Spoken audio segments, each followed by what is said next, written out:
a gente tem aqui, então, a seg max 3, né? Esse 3 é porque a gente está prevendo que vai ter a 2 e a 1 que vão superá-la. Eu recebo um vetor V de tamanho N, e aqui eu vou colocar um pouquinho de detalhe técnico, por quê? Porque, embora para o pseudocódigo não faça diferença, a gente trabalha primariamente com C nessa linha, nesse curso. E como eu não vou mostrar código para vocês hoje, eu quero fazer tudo na lousa, eu quero lembrar vocês que para devolver as informações do segmento, eu preciso usar apontadores. Porque eu quero 3 informações, né? Eu quero o valor do segmento, eu quero o limite esquerdo e o limite direito. Então eu vou ter 3 ponteiros aqui. Então eu vou só colocar isso aqui para chamar atenção para isso. Olha, eu tenho o int asterisco PE, o int asterisco PD e o int asterisco P S max, né, de soma máxima. Por que que tem esse monte de P? Eu coloco P sempre que eu estou trabalhando com um ponteiro, porque me ajuda a lembrar, opa, se eu colocasse só E aqui é óbvio que ele é um ponteiro, mas na hora de usar eu podia fazer a bobagem e falar assim, E recebe tal coisa, e não é isso que eu quero fazer. Eu vou querer fazer o quê? Asterisco daquela variável que vai receber. É o endereço que ela aponta que eu vou guardar o limite esquerdo, o limite direito. Então o P me lembra de sempre usar o asterisco. Meio que é como se o P fosse um mnemônico lá para falar, opa, é um ponteiro. Então tem que usar o asterisco para seguir o ponteiro e chegar lá. Podem imaginar como se um cancelasse o outro. Né? Então na hora do uso, eu ponho asterisco PE. Daí eu sei que eu estou escrevendo na variável esquerda de verdade mesmo. Né? Na região de memória certa. Por isso que eu uso esse monte de P aí. Mas beleza, feito isso, como que vai funcionar o nosso algoritmo? Bem, eu vou começar zerando os extremos ali, então eu tenho ali asterisco P S max, aliás, eu falei os extremos, mas a soma também, né? Esse cara recebe 0, asterisco PE recebe menos 1, que é um índice inválido, né, para dizer, olha, por enquanto eu não tenho nenhum segmento diferente de vazio, né, nenhum segmento não trivial aí. E asterisco PD também vai receber menos 1. É só um jeito de colocar uns índices inválidos para marcar no começo. Agora, como que o meu algoritmo vai funcionar? Bem, se a gente trocou a ideia corretamente, eu apaguei agora, mas eu tinha falado o quê? Considerar todos os pares, né? Inclusive os iguais. Quando eu falo de considerar todos os pares, o que tem que vir na cabeça? 2 laços aninhados, um para o limite esquerdo e outro para o limite direito. E é isso que a gente vai começar aqui, olha.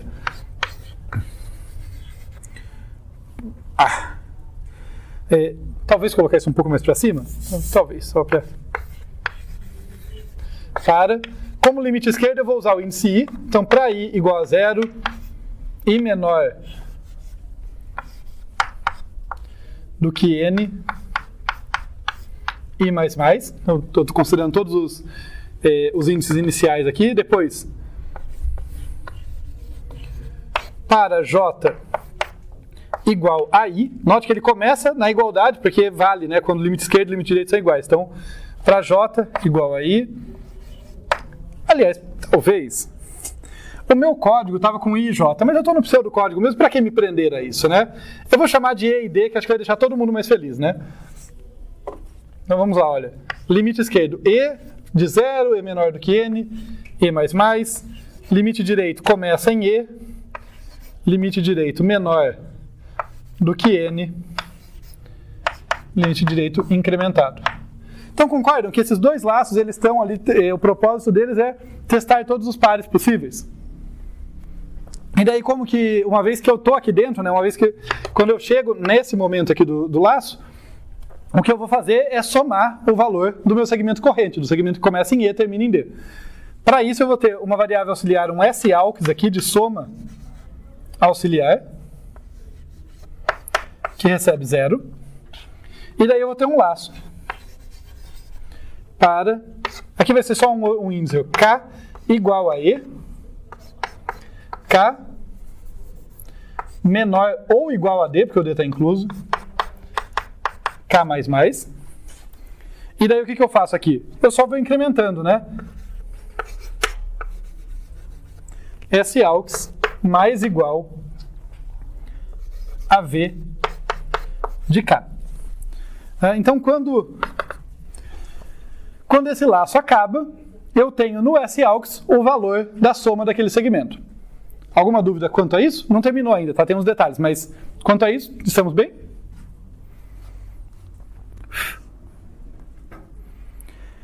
O que falta eu fazer ali?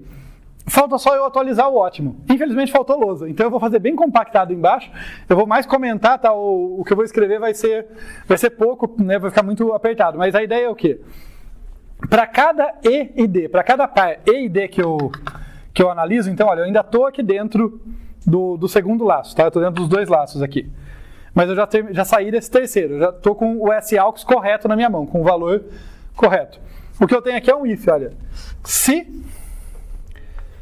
S-AUX for maior do que asterisco P S-max, né, do que o valor da soma máxima, daí eu tenho que atualizar e eu vou colocar só desse jeito. Para me facilitar a vida. Atualize asterisco P S-max, vírgula. Ai, meu joelho. Asterisco P e asterisco P D.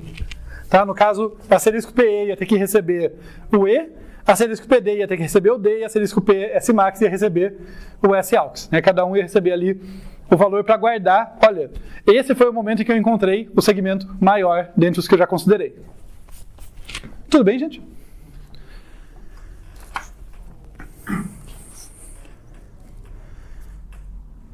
Até aí estamos tranquilos? Qual que é a eficiência desse algoritmo, gente? Da ordem de n ao cubo, como a gente já tinha comentado. Eu vou fazer só uma observação, que é o seguinte. Quando a gente vem aqui analisar ele, é bem claro que isso aqui executa da ordem de n iterações, né, o laço mais externo, vai de 0 até próximo a n. Esse aqui também executa da ordem de n iterações, embora o começo dele seja no D, seja no E, né, o D começa em E aqui e vai crescendo, então tem casos em que ele vai ser mais curto, tem casos que ele vai ser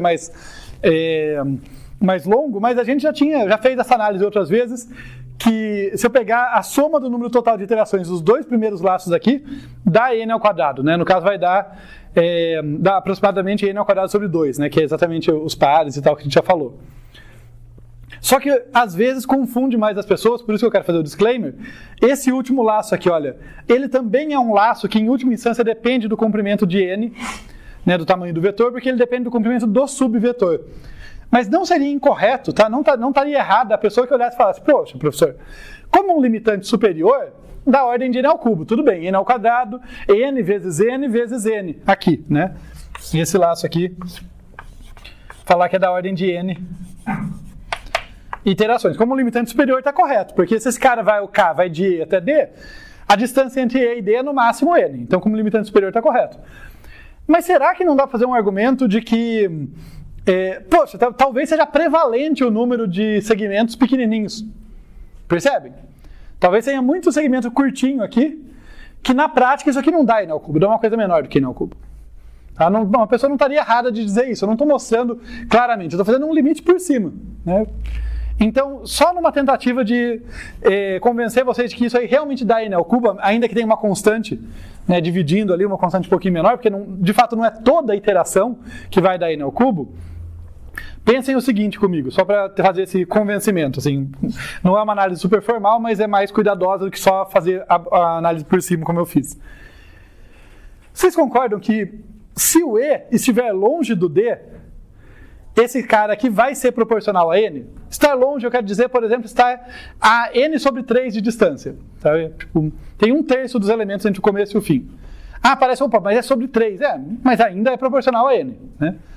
Sabe? Então, assim, se eu tenho um n grande, né, se eu tiver um n que é 1 milhão, tem um cara que está no 300 mil, o E está no 300 mil, o D está no 800 mil, mas, pô, tem né, muito n entre eles ali, né, muitos elementos, não muito n, muitos elementos entre eles, proporcional a n, ainda que dividido por uma constante. Então, vocês concordam? Só fazendo análise por cima, assim, ó, se esse cara aqui estiver operando com uma distância de pelo menos n sobre 3 entre E e D, ele está gastando proporcional a n sobre 3, proporcional a n, portanto. Né? Por que eu escolhi sobre 3? Porque como eu tenho dois laços antes aqui, eu posso fazer a seguinte análise, olha.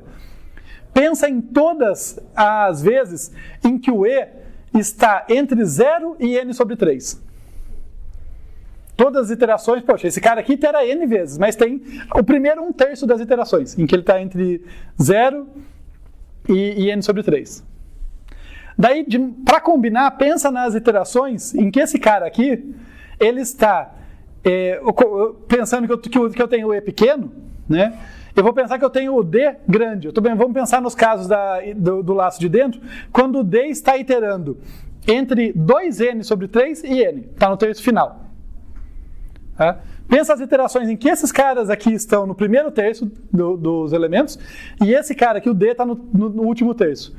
Em todas essas, por definição, já que o e está menor ou igual que n sobre 3 e o d maior ou igual que 2n sobre 3, esse cara está comprido. Ele está com pelo menos n sobre 3 caras para somar ali. Ele não é curtinho, certo? Então quer dizer, n sobre 3 vezes n sobre 3 vezes n sobre 3 tem pelo menos, vai ter o sobre 3 dividido 3, ele vai dar sobre 27. Então tem uma constante que divide. Mas em pelo menos 1/27 vezes das triplas ali, das iterações ali desses três laços, eu vou ter coisa proporcional a n ao cubo. Tá? Então não é sempre, mas é um valor significativo para que isso domine, porque o termo de maior ordem sempre domina. Se não parece óbvio para vocês, mesmo falar, mas é 1/27 na sua análise por cima, né, que eu fiz, pensa em quanto que dá 1000 ao cubo, em contraste com 1000 ao quadrado. Tá? Ainda que depois você divida, com 1000 ao cubo já foi para 1 bilhão, ainda que você divida por 20, por 27, ele é muito mais do que n ao quadrado, ele vai dominar. Tá? E 1000 não é uma coisa grande para hoje em dia em computação, né, gente? Grande hoje em dia é de milhão para cima. Então, com certeza, esse cara é dominado pelo n ao cubo. Tá? Ainda que tenham iterações em que o e e o d podem estar pertinho, pode acontecer, mas vai ter o que eu queria convencer vocês é assim, tem uma fração significativa das iterações em que vai sim os três laços ali estarem trabalhando com n's grandes. Tá?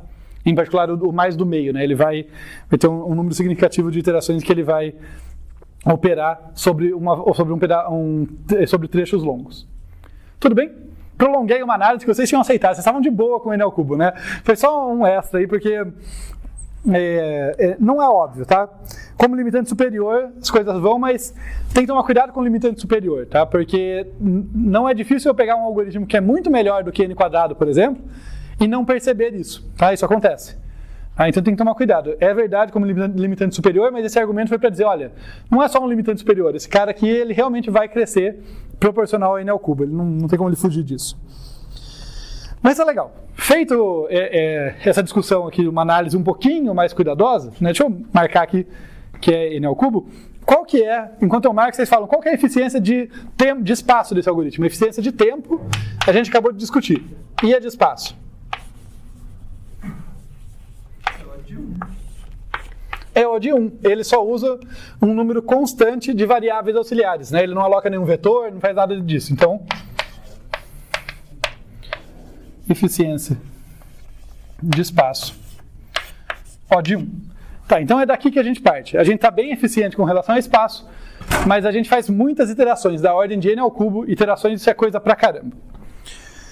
Vamos melhorar isso, tá? Tem uma melhoria bastante simples e bastante eficaz nesse começo. Depois vai ter uma melhoria ainda mais significativa, mas mais trabalhosa. A gente vai ter que suar mais para fazer ela. Mas nesse começo tem uma melhoria bastante simples, bastante eficaz, que vem da gente olhar para como é composta a solução, né? Até na definição de soma, tá aqui, né? Olha, quando eu defini qual que é a soma de um segmento, a gente viu aqui que ela era nada mais nada menos do que a soma dos elementos que estão lá, né? Então, vejam comigo aqui, olha, eu posso escrever a soma de um subvetor aqui, V e D, que é igual ao somatório aqui para cá, variando de E até D de VK, eu posso escrever ela em função da soma de um segmento menor. Tá? No caso, qual é o segmento menor? O segmento que vai até D-1.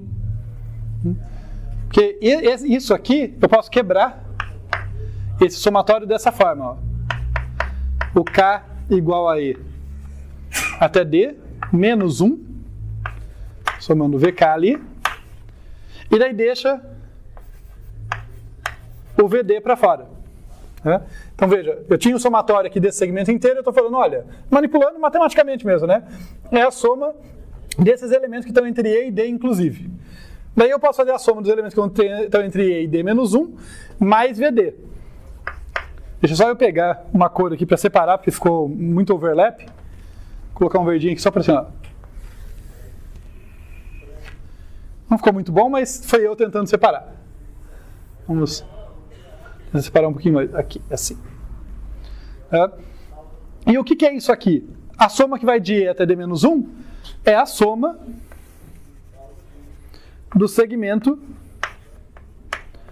VE D menos 1 e daí mais o VD que sobrou ali. Muita matemática para uma coisa bem intuitiva, né?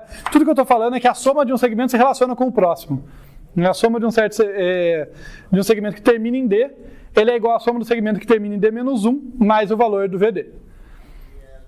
Por que isso é importante para a gente? Porque naquele algoritmo eu estou desperdiçando o processamento. Né? Quando eu faço isso aqui, ó, quando eu chego aqui, dentro desse laço, e somo todo mundo de E até D em S-AUX, quem que eu tenho em S-AUX? Eu tenho a soma do V e D. Daí eu testo aqui se vai atualizar, não vai, tudo bem, faz igual. Daí eu incremento D. Eu vou para a próxima, o E está fixo, eu incremento D. Supondo que eu não estou no final do laço interno, eu incremento D. Quer dizer agora que o S-AUX, agora que o D foi incrementado, o S-AUX está guardando quem? A soma do VE D menos 1. Para isso virar a soma do V e D, basta somar o VD. Basta somar o novo elemento. Né? Então, eu vou destacar aqui o que a gente vai mudar. Então, esse aqui agora vai ser o SegMax 2, né, em que a gente vai mudar algumas coisas. Em particular, o S-AUX não vai ser zerado aqui toda vez, porque ao zerá-lo eu estou desperdiçando. Né? Então, ele vai ser zerado aqui fora, ó, quando eu mudo o início. Porque a propriedade que a gente acabou de analisar é no final. Né? Quando eu estou mudando o limite direito, basta incrementar, não preciso contar tudo a partir do zero. Então, o S-AUX eu vou zerar aqui fora. Fora do segundo laço, né? Dentro do primeiro laço, fora do segundo. Aqui a gente tira esse zerar, na verdade a gente substitui, né? A gente vem aqui e fala, tá, olha, S-AUX recebe, é o mais igual, né? Mas vou escrever por extenso dessa vez. S-AUX mais VD. Né? Lembrando que eu estou somando um novo elemento, porque o D acabou de ser incrementado. Né? Isso aqui é a última coisa que ocorre na iteração anterior. Então vejam que isso aqui vai dar certo, né? Porque olha, só de sacar, isso aqui cai fora, tá? Não preciso mais disso. Isso aqui qual que era a função desse laço? Era calcular o S-AUX. Agora o S-AUX já está calculado com essa simples atualização. Então, e só para a gente se convencer de que isso está correto. Dá para provar corretude, invariante, tudo, mas eu não vou chegar tão longe, só vou comentar com vocês qual que é o meu invariante importante aqui, sem usar ele para provar, mas só para usar para a gente raciocinar. O importante é ter em mente que no início da iteração,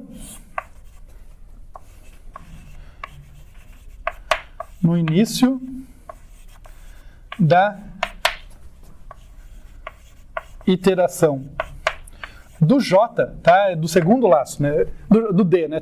Eu estava com IJ na cabeça, que era o que eu estava usando antes, mas do D. No início da iteração do D, S-AUX é igual à soma de VK para quem? Para K variando de E até D menos 1. Tá? É a soma do subvetor que vai de E até D. Até D menos 1, perdão. Tá? Isso é o que está no S-AUX. E vamos nos convencer de que isso funciona. Sem fazer nenhuma prova formal, nem nada, mas ó, na primeira vez, S-AUX é 0. Tá? Entrei aqui, pô, D é igual a E. S-AUX é 0, o que eu vou fazer nessa iteração? Eu vou somar. S-AUX vai receber 0 mais o VD, que é o primeiro elemento. Está correto, né? O que eu tinha antes do E, na primeira iteração, nada. Né? Se o meu subsegmento começa em E, ele não tem nada, então na primeira iteração, o SAlk está recebendo só o VD, que é igual a E. Está correto. Agora, de uma iteração para outra, supondo que o invariante vale, né? Se o SAlk é a soma até D menos 1, quando eu chego aqui, esse cara está somando de E até D menos 1. Quando eu somo o VD, pronto, está atualizado. Está com a soma de E até D, que era o que eu queria. Quero que eu gastava um laço inteiro para garantir isso antes. Agora essa simples atualização funciona. Beleza? Qual que é a eficiência de tempo desse algoritmo? N ao quadrado. N ao quadrado. Então, melhoramos significativamente o tempo dele, porque agora são só esses dois laços aqui, né? Só esses dois laços que mandam. A atualização leva tempo constante, a atualização do SAlks, a atualização do máximo também leva tempo constante, está tudo certo. Estamos bem, gente? Eficiência de memória não mudou, a eficiência de espaço é a mesma, né? Ele só economizou tempo por perceber essa relação aqui, né, entre dois segmentos adjacentes ali, dois segmentos que compartilham o início e o final só difere de um. Basta uma soma, não preciso recalcular o cara inteiro. De fato, era muito dispendioso o que eu estava fazendo. Essa parte, embora assim, esse raciocínio para argumentar do porquê e tal, envolve uma análisezinha matemática, eu consigo ver que assim, a maior parte de nós, se fosse implementar, eu acho que já ia direto para essa versão. É muito natural a gente já querer aproveitar aquilo ali, né? A gente enxerga, mesmo que intuitivamente, mesmo que sem um formalismo maior. Mas ainda assim, eu acho que é legal mostrar o fundamento disso, né? E olha, a gente saiu de uma versão que, embora fosse uma força bruta bem simplória, tanto que dava N ao cubo, ela estava correta, né? Ela enumerava todos os segmentos válidos, todos os segmentos interessantes, candidatos, e somava eles. Tá? Essa aqui faz o quê? Exatamente a mesma coisa, a semântica é a mesma, só que ela percebeu, né, a gente percebeu, que para somar eles eu posso reaproveitar processamento. E isso é uma coisa que é bom ficar esperto, sabe? Quando a gente... um jeito de melhorar, de modo relativamente simples, algoritmos com os quais a gente trabalha, tá, que pode estar deixando o código oneroso e tal, é observar se a gente não está recalculando coisas toda hora. Tá? Não é incomum que a gente vai fazer um código, a gente... sabe aquela coisa? Vai implementando sem pensar muito. Quando você volta, você percebe, estou recalculando coisas toda hora, que eu podia estar guardando uma variável e reaproveitar. É basicamente o que a gente fez aqui. Tudo bem? Essa versão?